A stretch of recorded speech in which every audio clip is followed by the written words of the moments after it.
ایک اور نعت پڑھے صلوات۔ اللہم صلی علی محمد وآل محمد۔ تیری زہرا پہ مصیبت کی گھڑی ہے، ہائے بابا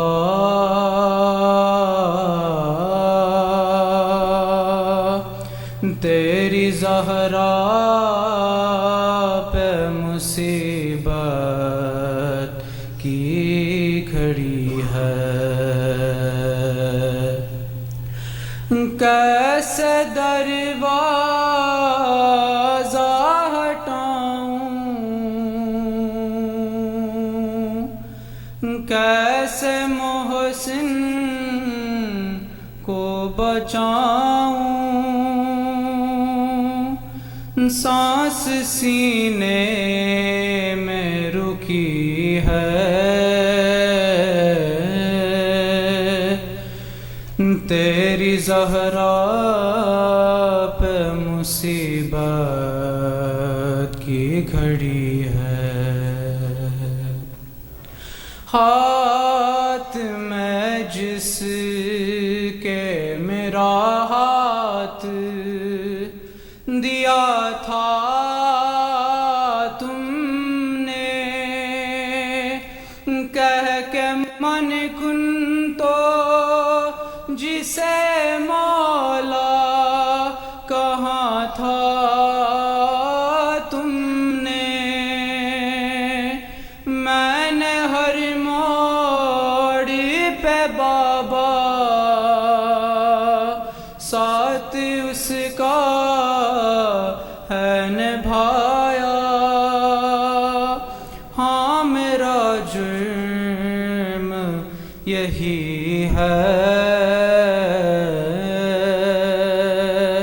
تیری زہرا پہ مصیبت کی گھڑی ہے،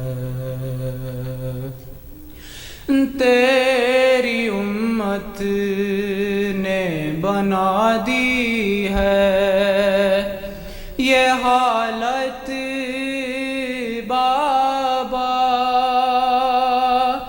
کوئی پسلی بھی نہیں میری سلامت بابا، سانس لیتی ہوں میں جس دم گھٹنے لگتا ہے میرا دم،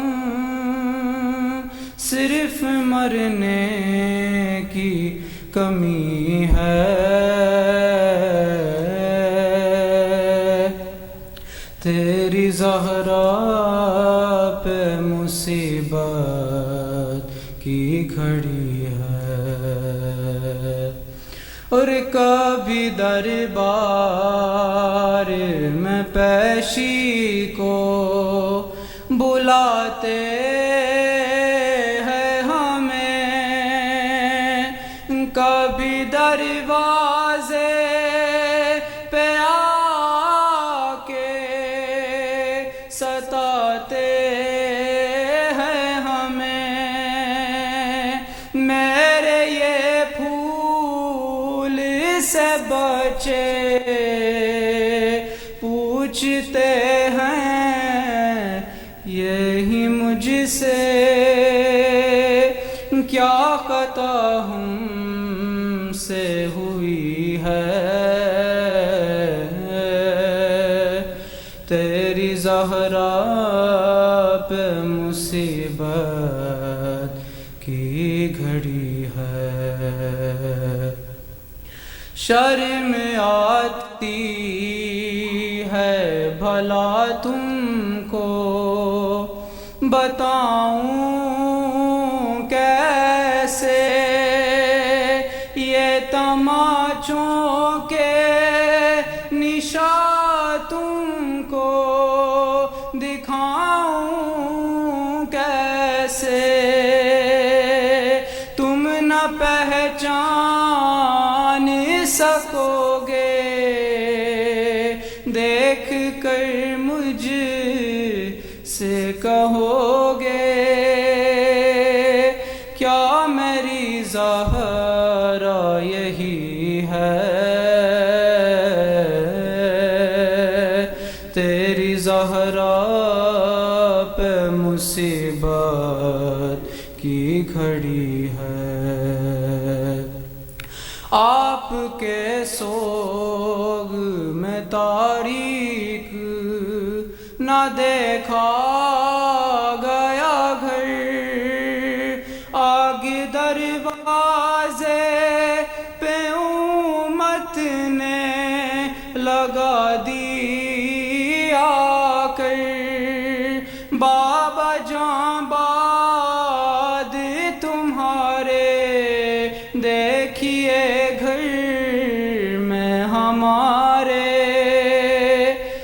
روشنی کیسے ہوئی ہے؟ تیری زہرا پہ مصیبت کی گھڑی ہے، ہائے بابا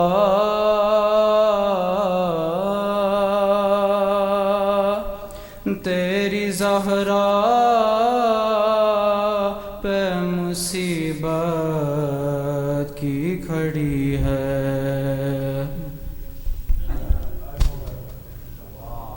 صلی علی محمد وآل محمد۔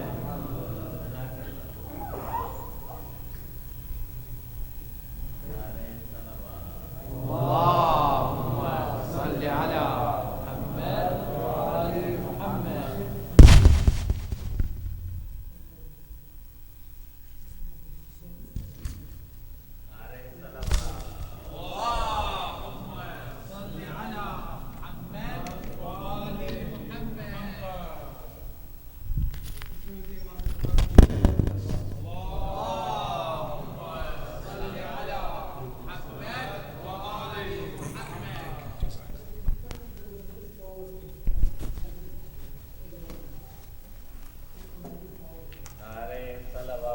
اللهم صل على محمد وآل محمد۔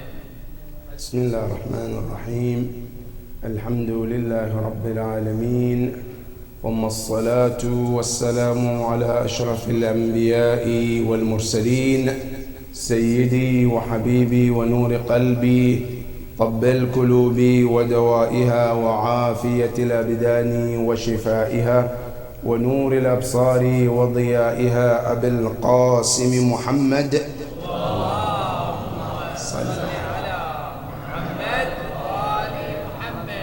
وعلى أهل بيته الطيبين الطاهرين المعصومين الذين أذهب الله عنهم الرجس وطهرهم تطهيرا، اللهم صل على محمد وآل محمد. Request of Surah Al-Mubarakat Al-Fatiha for Al-Marhum Muhammad Abdullah Hassan, may Allah be pleased with his soul. Surah Al-Mubarakat Al-Fatiha. Bismillah ar-Rahman ar-Rahim.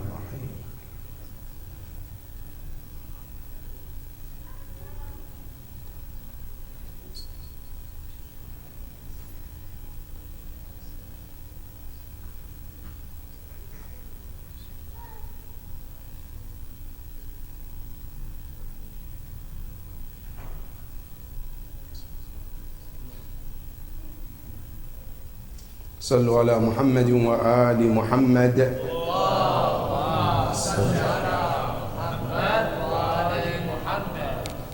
قال الله العلي العظيم في كتابه الكريم، بسم الله الرحمن الرحيم، هل أتى على الإنسان حين من الدهر لم يكن شيئا مذكورا، إنا خلقنا الإنسان من نطفة أمشاج نبتليه فجعلناه سميعا بصيرا.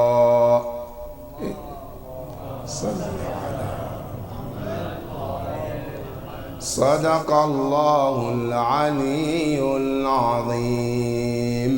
اللهم صل على Surah Al-Insan or Surah Al-Dahr. The first few ayahs, ayah 1 to ayah 5, talks about three important things in our lives. Number one, it talks about what we call sin al-taklif. Al-taklif, sallu ala Muhammad wa ali Muhammad.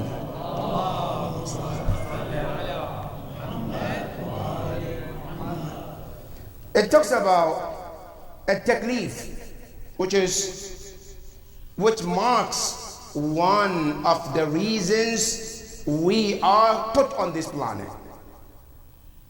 Every one of us, sin al-taklif is very important. You know, and it's not just as Muslims. You go to the Judaism, whenever a child reaches to the sin al-taklif, they have ceremony for that child. And that is called sin al-taklif. Now, even some other part of Muslim country, they do too. Like in Iran, there are certain times that they do this ceremony for a bunch of children who reach to that age. Because it's a very special time where a person officially now is being put in the line of communicating with Allah subhanahu wa ta'ala. And that's called sin al-taklif. So the Surah Al-Dahr, talks about that. That's number one. And number two, it also talks about whether a human being has a free will to choose or doesn't have a free will. That is one of the very important topics too. Because many often people use that as an escape or a scapegoat to do whatever they want to do. And we mentioned this few days that many Muslims today, they don't do what they're supposed to do. In the meaning, when you ask them, why don't you do this? They say, because Allah didn't want me to do it.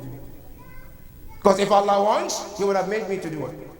So the fact that Allah didn't want me to do, that's why I'm not doing it.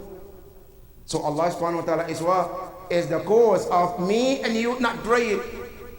Now, this surah called Surah Al-Dahr explains how human being is given the free will.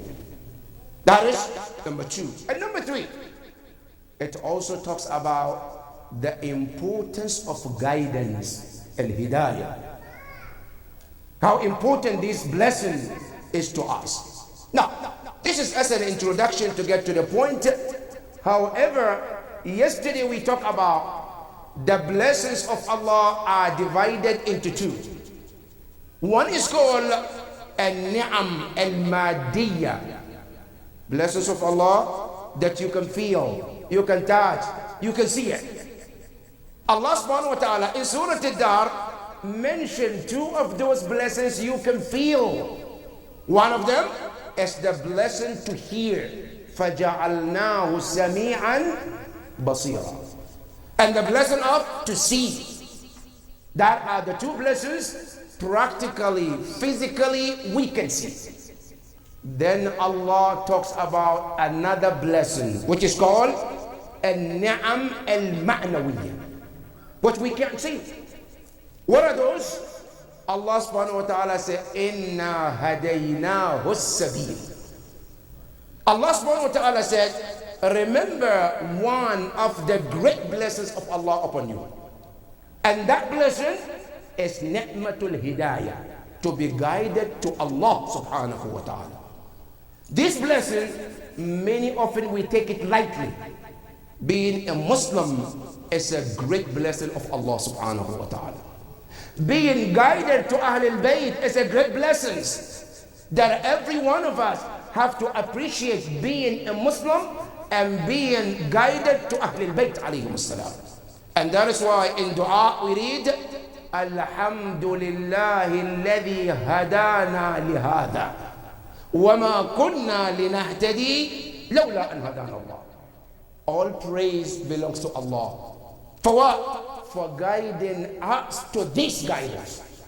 Recognizing there is a God, there is a creator, recognizing there is prophet, recognizing there is Ahlul Bayt. These are all blessings that we have to thank Allah subhanahu wa ta'ala for it. So one of the great blessings of Allah upon all of us is the greatness of His blessings of guiding us to Islam. Now, this guidance comes in different stages too.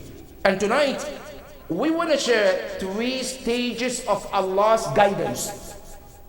The 3 stages of guidance. Now, our scholars, they mention that there are main 3 guidance of Allah subhanahu wa ta'ala. Number 1 is called Al-Hidayah Takwiniyah or Al-Hidayah Al-Fitriyah. And this is where you know how great your Lord is. When Allah created every being, every one of us, whether it be the heavens, the moon, the stars, everything, Allah gave it a guidance within itself. Nothing you can see in this world is not guided.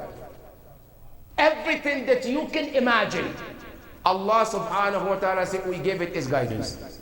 And that is why when Musa alayhi salam went to Fir'aun and he was calling Fir'aun to God, Fir'aun asked Musa and Harun, وَمَا رَبُّكُمَا يَا Musa? Who's your Lord? Talking about God, a creator. Who is He? Now listen to how Musa alayhi salam defined God. He says, رَبِّيَ الَّذِي أَعْطَى كُلَّ شَيْءٍ خَلْقًا. My Lord is the one who created everything. Now, after He created it, He didn't leave it just like that. Right? ثُمَّ هَدَى. After He created, Allah then gave it the guidance. And that is why you see everything in this universe is within the guidance of Allah subhanahu wa ta'ala. Nothing in this universe that you can see, from the trees to the galaxies and stars and the sun and the moon, every creation, Allah subhanahu wa ta'ala said we guided it. Now, not only we guided it how to do and how to live, Allah said we guided it also to know who is its creator. In one ayah, Allah subhanahu wa ta'ala said, Kullun alima tasbiha. Every creation recognize how to glorify Allah subhanahu wa ta'ala. Now you and I, we look at these birds and we think, oh, they just flying, they just animal. Allah said, no, they are not just. Right? Number 1, Allah says, وَلَا طَائِرٌ يَطِيرُ إِلَّا أُمَمٌ كَأَمْثَالِكُمْ. The birds that you see they fly, they are ummah like you too. Not only that, not only they are ummah as a nation like you, Allah said in addition to that, they also have a responsibility of ibadah of Allah subhanahu wa ta'ala. Not only they have a responsibility of ibadah, they also have a responsibility to know the leader of their time.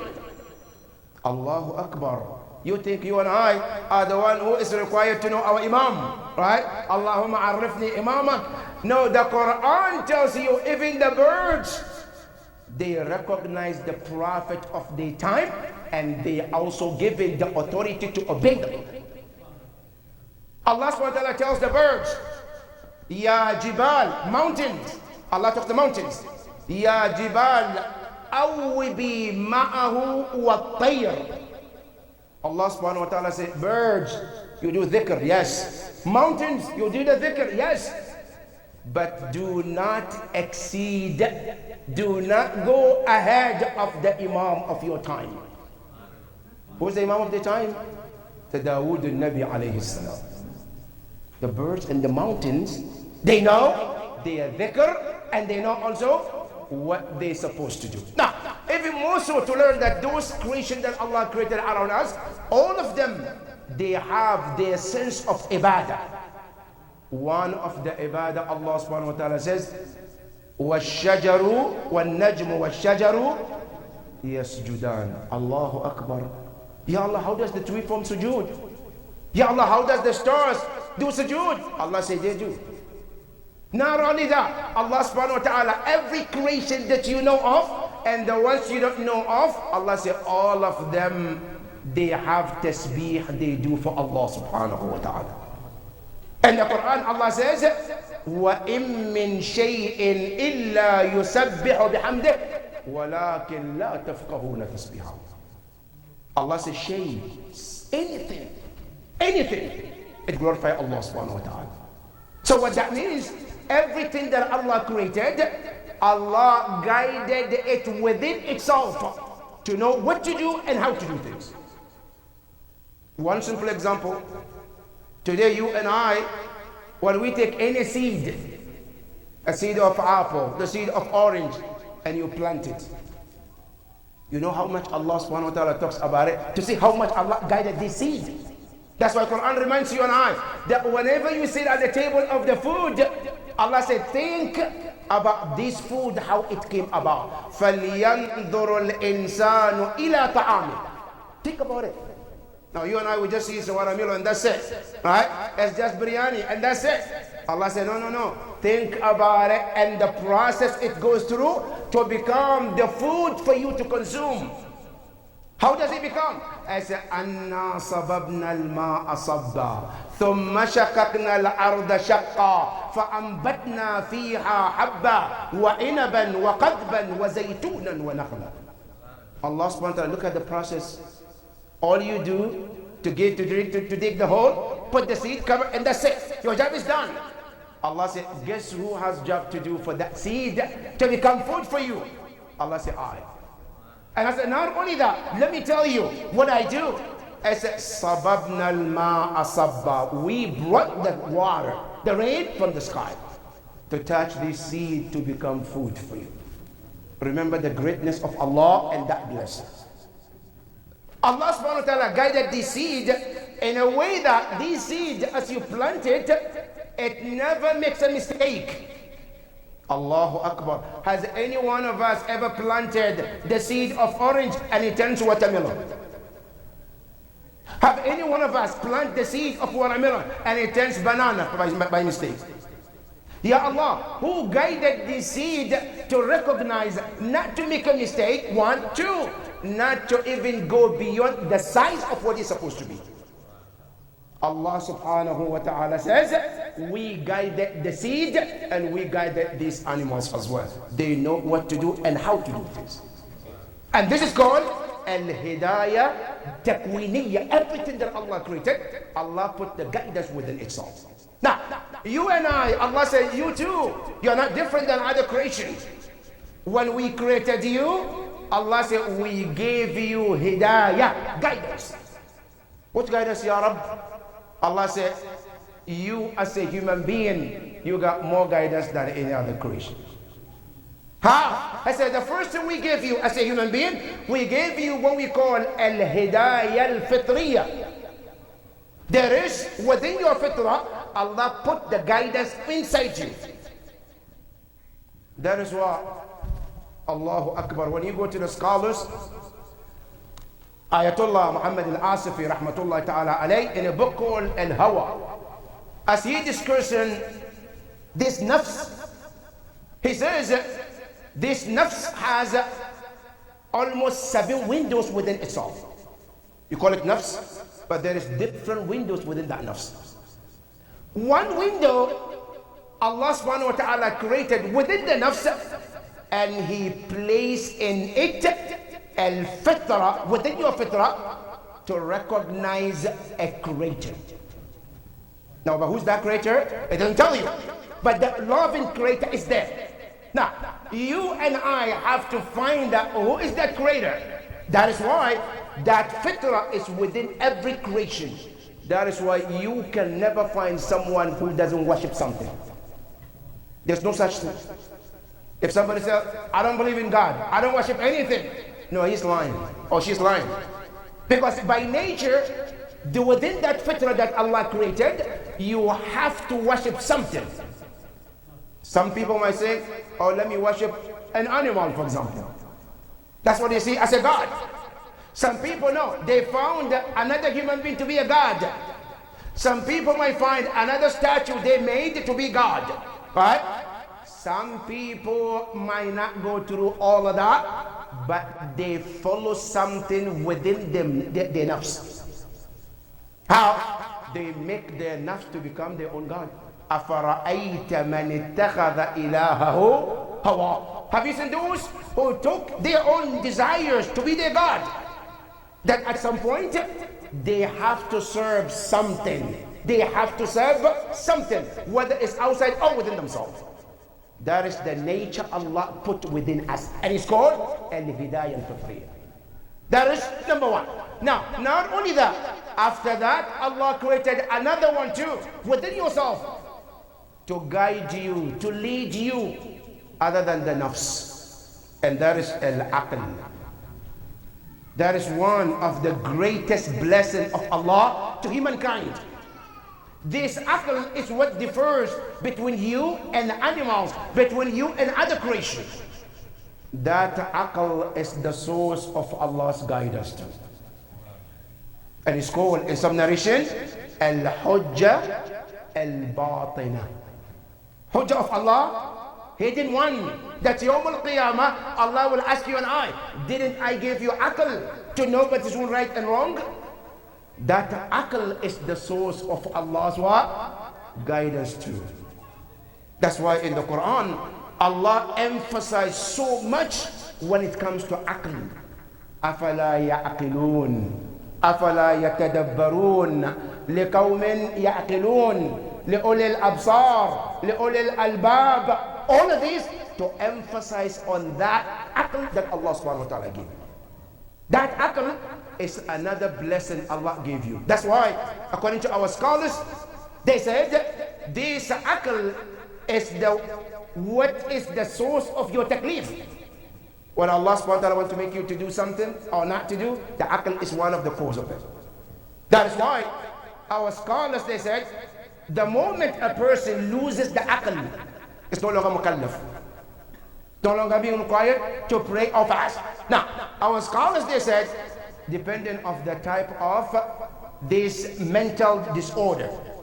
Sometimes they call it al-junoon al-mutbiq, and sometimes they call it al-junoon idwari. Right? Al-junoon al-mutbiq is somebody who's mentally 24/7, completely gone.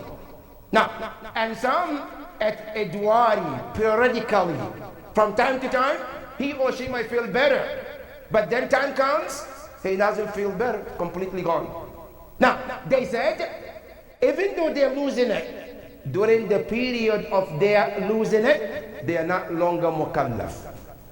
But when they get out of those days, to feel better, to feel normal, then the taklif comes.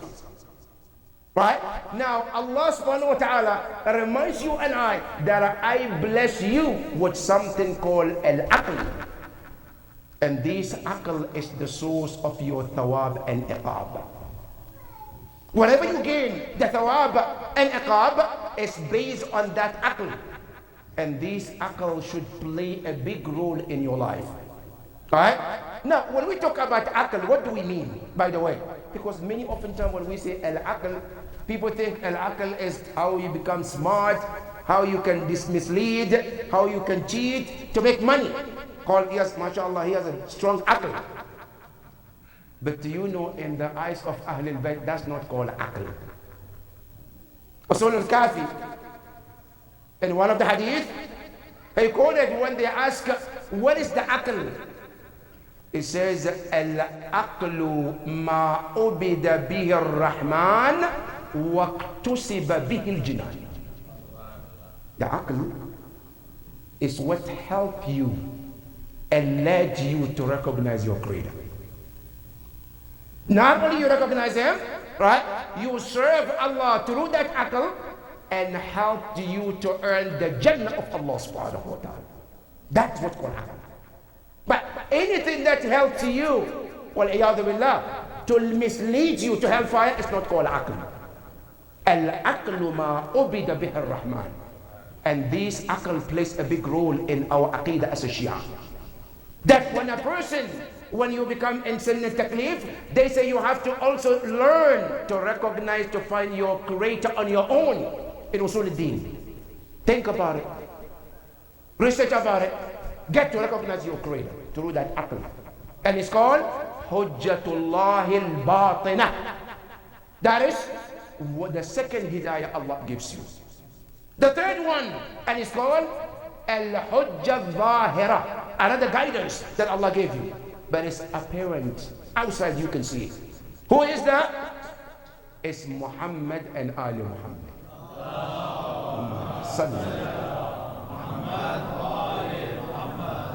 They are also Hujjatullah upon us. Our sixth Imam, Al-Imam Ja'far al-Sadiq alayhi afdalu salatu wa salam.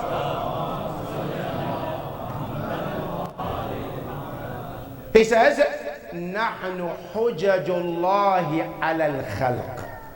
Hujjah, the proof of Allah upon entire creation. That they are source of guidance. That Allah sent them to us. That they guide you and they guide us to know what is right and wrong. So Yawm al-Qiyamah, you and I have no excuse to say, Ya Allah, I didn't know, because Ahlul Bayt guided you. They taught you.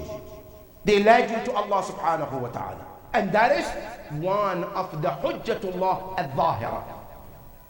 And not only that, Allah subhanahu wa ta'ala guided you to another book called Quran. Now you can count how much Allah subhanahu wa ta'ala has blessed us as a human being. The fitrah is there, the aql is there, the Prophet and Ahlul Bayt are there, and then including that, Allah sent you Al-Quran too. And He tells you what is the purpose of this Quran. Alif Lam Mim, ذَلِكَ الْكِتَابِ لَا رَيْبَ فِيهِ هُدًى لِلْمُتَّقِينَ. It's not a storybook. It's not a novel. It's a guidance. فَهُمْ لِلْمُتَّقِينَ. Those who seek guidance through this Quran, the Quran guides them to Allah subhanahu wa ta'ala. Another ayah, Allah said, إِنَّ هَذَا الْقُرْآنَ يَهْدِي لِلَّتِي هِيَ أَقْوَمُ. This Quran is the book of guidance. Now, just to give you a practical, brothers and sisters, because many examples in the Quran, you can see it in America. Okay? Number one, today in America, when you drive, there are many signs that help you so that you don't get lost. Number one, there are some that are written.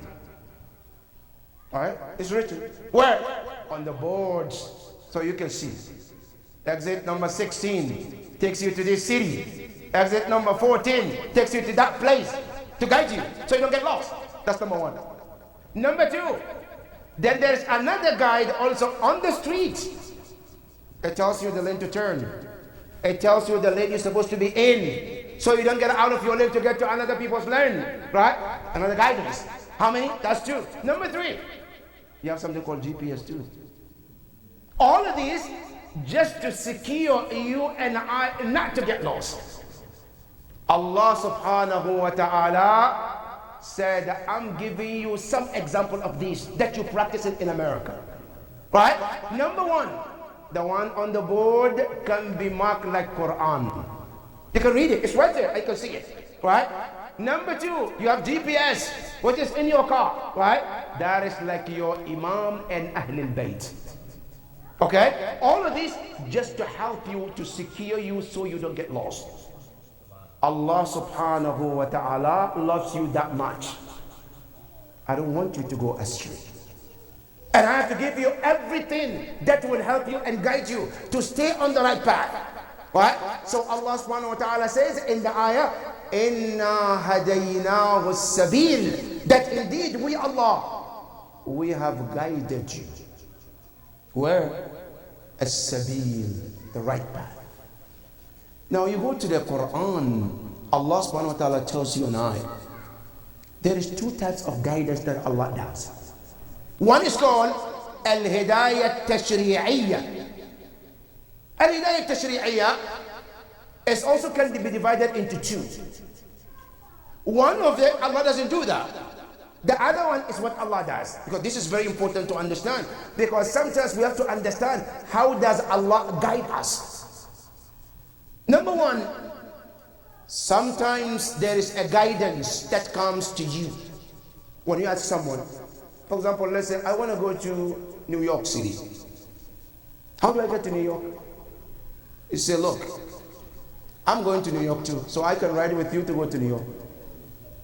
What will he do? He sit in the car, he drives with you, and get you to New York and say, this is New York, go. So it's all yours now. That's one guidance. The person sat in the car and took you from step to step to the destination going. That is one guidance. The second guidance, the person says, look, you're going to New York? Yes. You take 495 north, all the way. Don't turn. Don't take any exit. As you continue, you will pass one state, the second state, the third state. The next state will be New York. And as you see the sun, just go, you'll get to New York. There's another guidance. Now, which one Allah does for you and I? Allah does sit in your car and tells you, okay, we're going to Allah, so I'm going to tell you, take right, take left, take north, take... Allah doesn't do that. Which one does he do? Allah subhanahu wa ta'ala said, I tell you where is the way. But you have to make a decision. Whether you're going to go that way or that way. But then he tells you there are only two ways I created. There are two ways that I create. One is taking you north, one takes you where? South. Right? The one that takes you north is what? Is the one that takes to Jannah. The north goes up, right? And in Arabic it's called darajat, right? Going up. Now the south, it takes you lower, and that's called darakat. Now, the Quran tells you, Inna hadaynahu sabil. We guide you to the two paths. One is the path that takes you to Allah subhanahu wa ta'ala. And the other one is what takes you to whom? To the hellfire. But who makes the choice? Allah or you? Allah says you have to make the choice. I put you in the two paths where you standing right there. From the day you become mukallaf, Allah says I put you in front of the two paths. One path is the path of Jannah, the path of Allah. And that path is one, not more. Only one, right? And that is why this path is so important. Every day in Salat you say, Ihdina siratal Allahu Akbar. That's how important that path is. Every day when you stand in Salat, you say, Ya Allah, firm us on that path. You know why? Because being on that path is not guaranteed. It's easy to get off the track. Now, what causes you to get out of the track? Something called al-qalb. It can easily mislead you. And that is why it's very important, as you find the path that you're on it, Sirat al-Mustaqim, always remember this dua. رَبَّنَا لَا تُزِغْ قُلُوبَنَا بَعْدَ إِذْ هَدَيْتَنَا. Ya Allah, do not test us by getting off the track after we have seen the guidance. Because remember, brothers and sisters, many individuals were on the Sirat al-Mustaqim to begin with. But one thing or another misled them and they end up in Nar Jahannam. Just because I'm on the path doesn't mean I'm going to stay till the Yawm al-Qiyamah. That's why Imam Zayn al-Abidin salawatullahi wa salamu alayhi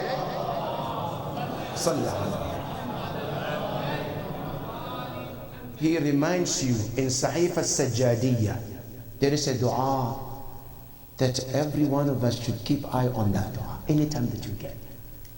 And it's called Dua Husnul Khatima. Dua for good ending. Dying as a Muslim, dying as a believer. There is no time to go through the Quran to tell you some stories. People who were so believers to the higher level that their dua will not be rejected, but they die kafir. One of them is Samiri. Many stories in the Quran, they were on the track. They were ibadullah, they were praying, they were on the right track. But hubbud dunya, hubbud nafs misled them and they die kafir. This is very important, brothers and sisters. Every time ask Allah not to take this blessing of His hidayah from you. That is one of those hidayah that Allah gives you, that when you find it, pray to Allah to always not to deprive you from that hidayah. That is one of the hidayah tashri'iyah. But there is another hidayah, very important, brothers and sisters. You have hidayah al-fitriyah or al-taqwiniyah, and then you have hidayah al-tashri'iyah. But there is one guidance Allah said, I promised you. Now, that's the third one. Allah said that you have to strive, you have to work hard. Like in schools, for many students, when you work hard, there is something you call extra point. People who work, there are certain things when you work in a job, you get bonus. Allah subhanahu wa ta'ala says, when you find the guidance and you work hard during that path, during that struggle, Allah subhanahu wa ta'ala says, I will bring you another extra guidance where others don't have that guidance. Allah subhanahu wa ta'ala said in Surah Al-Kahf, about this young man called Ashab Al-Kahf. This young man, they find the truth, they stayed on it, they struggle to keep themselves on that path. Allah said, listen about them. إِنَّهُمْ فِتْيَةٌ آمَنُوا بِرَبِّهِمْ. The young man who found God, they love God, they stuck on this, they stayed on that path, they struggle, they left everything that they had, the position, the money, they left for the sake of Allah subhanahu wa ta'ala. Allah subhanahu wa ta'ala said, you know what we do for them? وَزِدْنَاهُمْ هُدًى. Allah said, then we decided from us to increase them more guidance than the average people. Allahu Akbar. You know how much Allah is so great? Everything that you struggle towards Him, Allah said, I have more for you. Now, when you get guidance, not when I give you the guidance, Allah said, the more you strive towards taqwa, towards iman, Allah said, not only you're going to get guidance, I said, there is more knowledge from me to you. وَاتَّقُوا اللَّهُ وَيُعَلِّمُكُمُ اللَّهُ. But this has to come from your own struggle. You try and you strive to become a better servant. Allah said, then I promise you that my guidance is coming to you. Now, not only that, Allah subhanahu wa ta'ala tells you, when you strive towards me, there is so much blessing that will come on your path. But one of them is hidayah, the guidance. You know, this guidance is amazing. That sometimes you see some of our scholars, may Allah subhanahu wa ta'ala protect those who are living, and may Allah have mercy upon those who pass away. Many of them, is written in their stories that when they have some difficult issues, sometimes philosophical topic, they want to resolve it, and they haven't found anywhere written for them to go and find and reach. What do? They do 2 rak'ah prayer and try to connect with Allah. And through that striving and struggle, immediately Allah opens their heart for the solution that they're looking for. That guidance comes from them. Many of them have found this through taqwa and through the guidance of Allah subhanahu wa ta'ala. Allah subhanahu wa ta'ala said, Inna hadaynahu as-sabil. One thing about Allah, He said, my path is one, not two. Always the path of Allah is one. From Adam alayhi salam up to Prophet Muhammad sallallahu alayhi wa alayhi is one.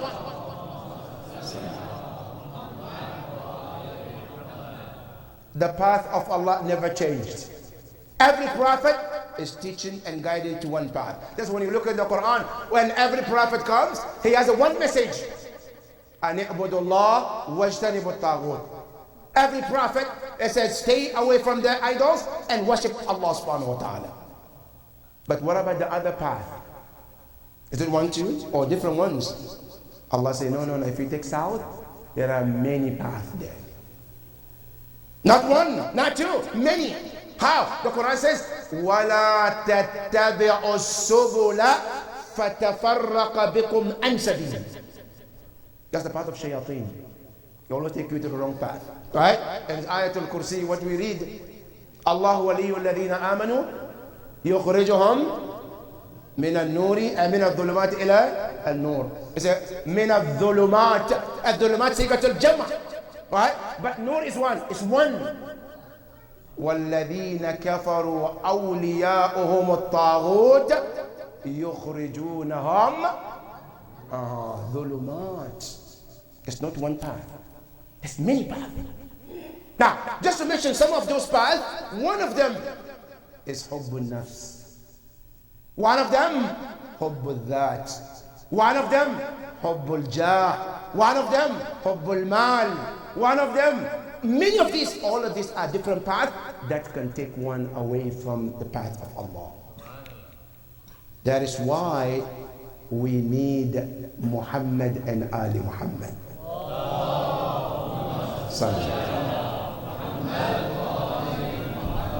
Because when we get to the rope of Ahlul Bayt, we are secure from misguidance.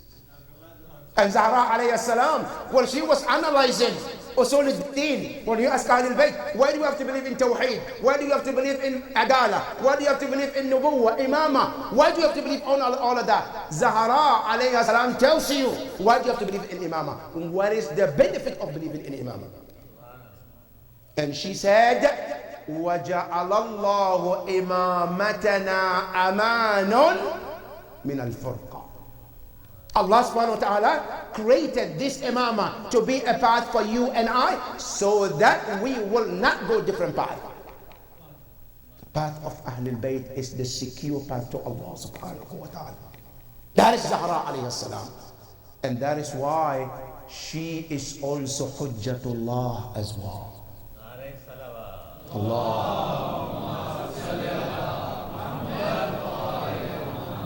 Our sixth Imam, as he talks about her, it says, نحن حجج الله على الخلق وأمنا الزهراء حجة الله علينا. We are the proof of Allah's creation, upon Allah's creation, and Zahra is what? She is also the proof of Allah on us. What a great woman. Her maqam and the height in the sight of the Prophet is well known. Her position in the sight of Allah is clear. But what happened to her after the Prophet? What did they do to Zahra alayhi salam? Zahra alayhi salam tells her own story about what happened to her. After Rasulullah, after the Prophet, Zahra used to go to the grave of her father. And she cries for the tragedies that comes on her way after Rasulullah. Ya Zahra, can you tell us more about your situation? She said, Ya Rasulullah, صبت علي مصائب لو أنها صبت على الأيام سرنا ليالي. Ya Rasulullah, I've been afflicted. What tragedies, trials after trials. Now this is something to talk about. Someday we have to understand what are the tragedies that Zahra is talking about. And what are those tragedies that she's been afflicted with. To the point she says, لو صبت على الأيام. If those tragedies were to be dropped on the days, those days would have turned to nights. You know what that she means? That the day cannot take those masa'ib. That masa'ib, the day cannot handle it. That's how difficult Zahra went through. 6 months after her fathers departed from this world, Zahra did not live more than 6 months. Zahra alayhi salam, one trouble after one, and the major one that she went through was attacking her own house. The house where Rasulullah, whenever he comes, he says, Assalamu alaykum ya Ahl al-Bayt. And Zahra alayhi salam, she would say, Wa alaykum as-salam ya Aba, ya Rasulullah. The Prophet will still stay behind the door. He would not enter the house. Zahra have to run to the door, open the door and say, Ya Rasulullah, al-baytu baytuk wal-karimatu karimatuk. The house is your house, the door is your door. Come in any time. Then Rasulullah say, Ya Zahra, inna Allah amarani bidhalik.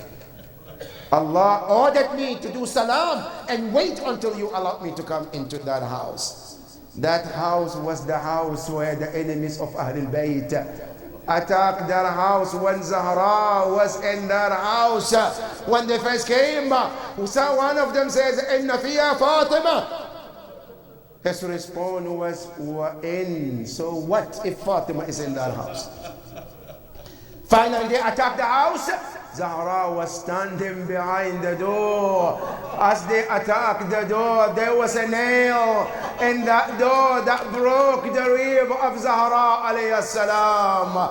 Suddenly Zahra called Asma, come to my aid, ya Asma. What happened, ya Zahra? I can't stand. كسروا ضلعي واسقطوا جنيني. They broke my rib and they also caused my baby killed. Zahra alayhi salam was carried by Asma to the bed. As she was laying on the bed, she called Rasulullah, Ya Rasulullah, where are you? To witness what has happened to your daughter, Ya Fatima. Zahra alayhi salam, she stayed on that bed. She couldn't move. She couldn't do anything because of that. Zahra alayhi salam, until her final day, she bathed. She tried as much as she could send Al-Hasan and Hussein to their father at the masjid. She told Asma, Ya Asma, I'm reading Quran. When the moment my voice is stopped, that means I left this world. As Asma said, I was doing my chores around the house, but my ears were on that door at Zahra alayhi salam. I said, I heard the Quran going until the moment of silence. I went to that door to check on her. فَإِذَا رَاحَتْ مِنَ الدُّنْيَا. As I watched her, she departed from this world.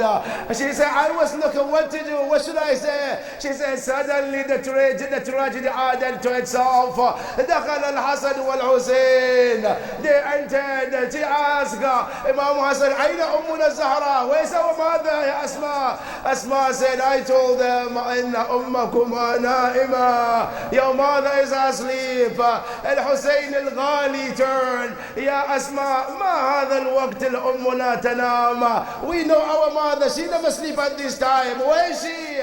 She opened the door. As they walked towards the mother, Al-Hasan al-Hussein was standing. Imam Hassan said, Assalamu alayki ya Ummah. She said, Salam. There was no response. I said again, no response. Then the third time, Imam al-Hussein said, Ya Ummah, أكلميني قبل أن يخرج روحي من بدني. Speak to me before my soul depart from my body. What happened?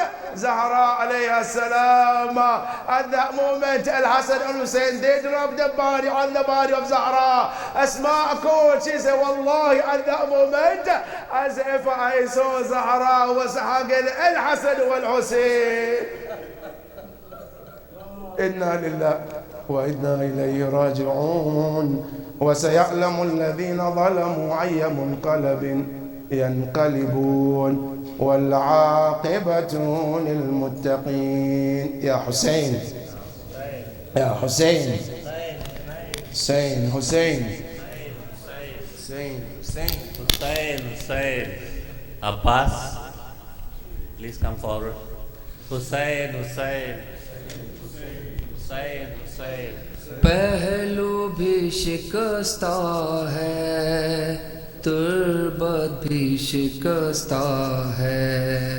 पहलू भी शिकस्ता है, तुर्बत भी शिकस्ता है। पहलू भी शिकस्ता है। क्या हाल ये उम्मत ने ज़हरा का बनाया है। पहलू भी शिकस्ता है, तुर्बत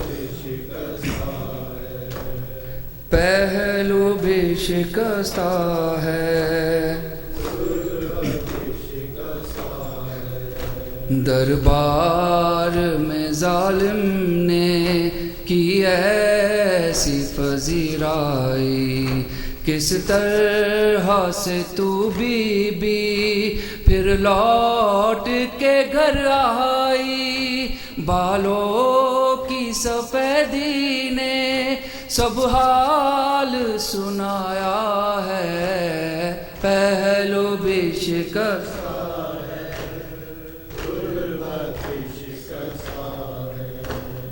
پہلو بھی شکست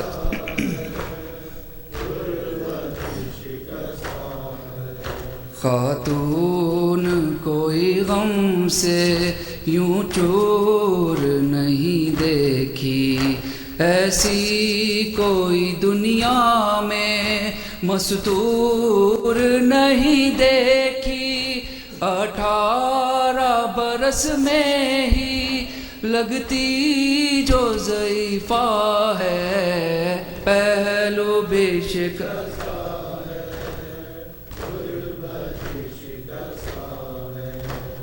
پہلو بے شکست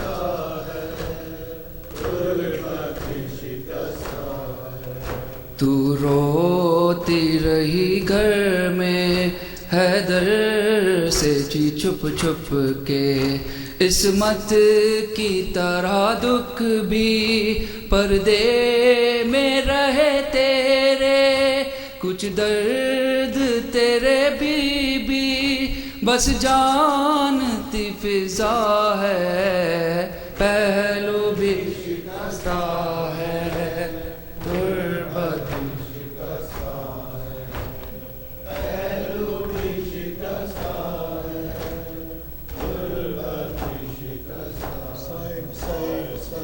اللهم صل على محمد وعلى آله